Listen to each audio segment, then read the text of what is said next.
Here now are 4 words that ought to be music to the ears of a doomsday cult mom. The end is near.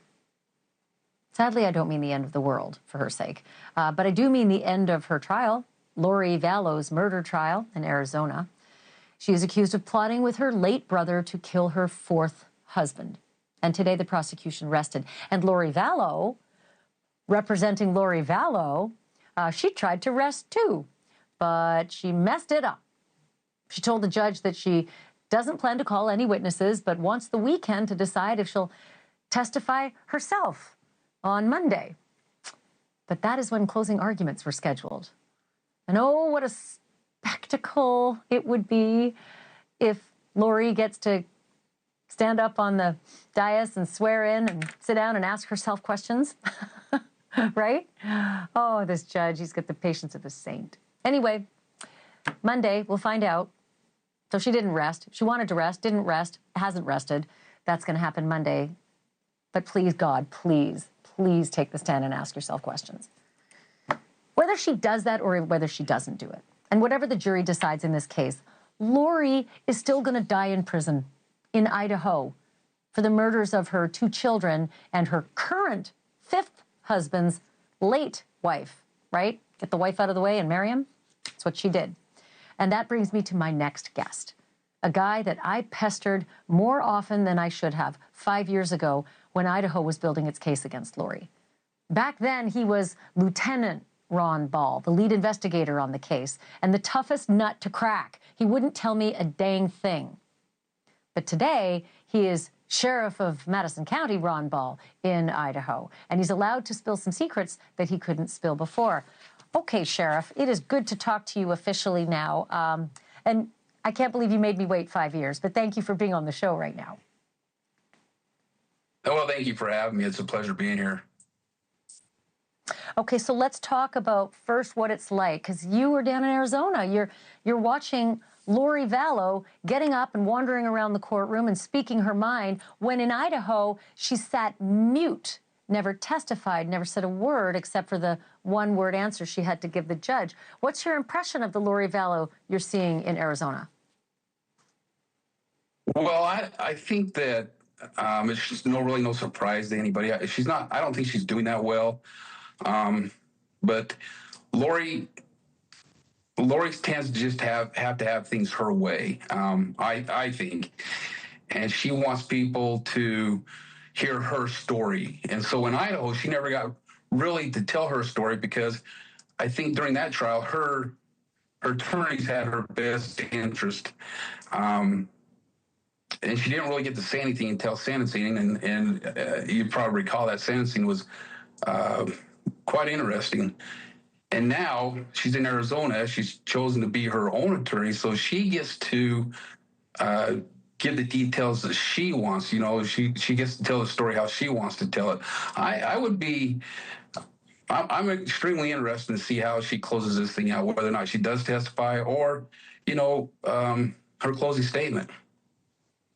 Yeah, like I said, please God, for the television sake of it, I want to see it. For her defense, terrible idea. Can we talk about the day that her 5th husband, current husband, Chad Daybell, co-defendant and also convicted of the triple murder and on death row, the day that Chad Daybell was arrested, and you were there at his house, you all showed up with warrants looking for the bodies of these 2 children of Lori's, JJ and Tylee. Can you tell me some of the secrets you're allowed to tell now that you were not allowed to tell anybody before? I don't know if there's a whole lot of secrets. I mean, we've had now 2 trials involving that search that day.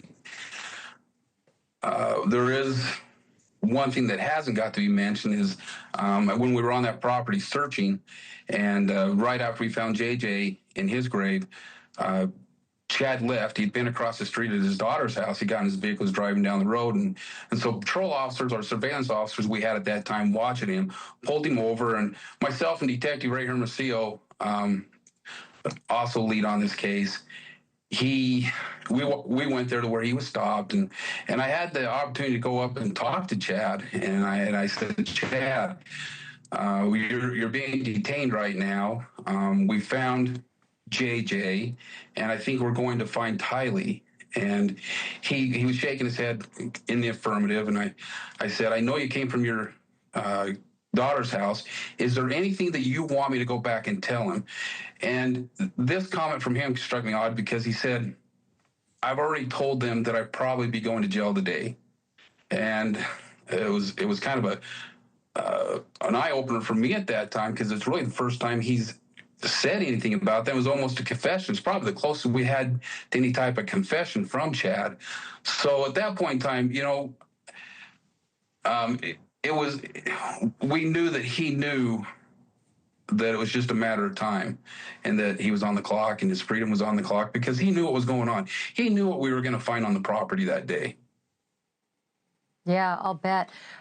Amazing. So what I'd never heard, and I don't think anybody's heard before, is that you said we found JJ, and I think we're going to find Tylee, and he nodded in the affirmative as though he knew. That's remarkable. And that he said, yeah, my kid, better tell my daughter that I'm going to be going to jail today.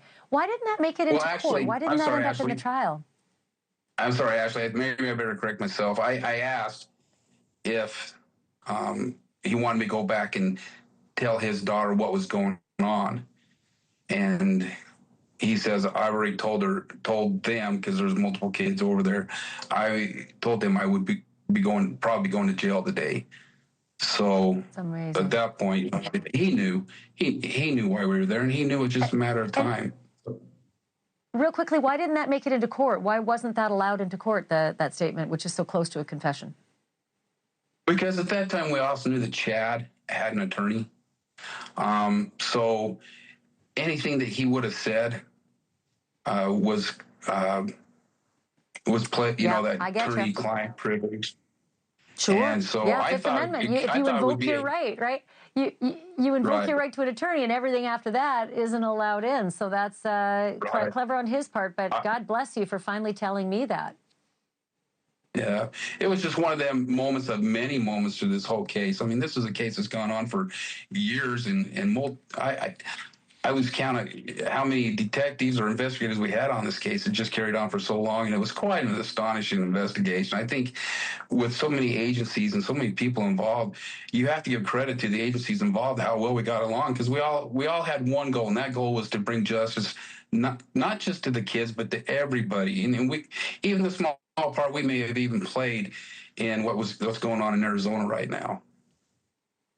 Yeah, well, listen, Sheriff Ron Ball, it's really good to talk to you. I think I've never had more conversations with a source about snow machines than the actual case itself, because I couldn't get you to say anything back then. But thanks for being on tonight. I really appreciate it. Thank you, Ashleigh. You take care of yourself up there. Thanks for watching. Go to joinnn.com to find NewsNation on your screen. And don't forget to click the red subscribe button below to get more of NewsNation's fact-driven, unbiased coverage.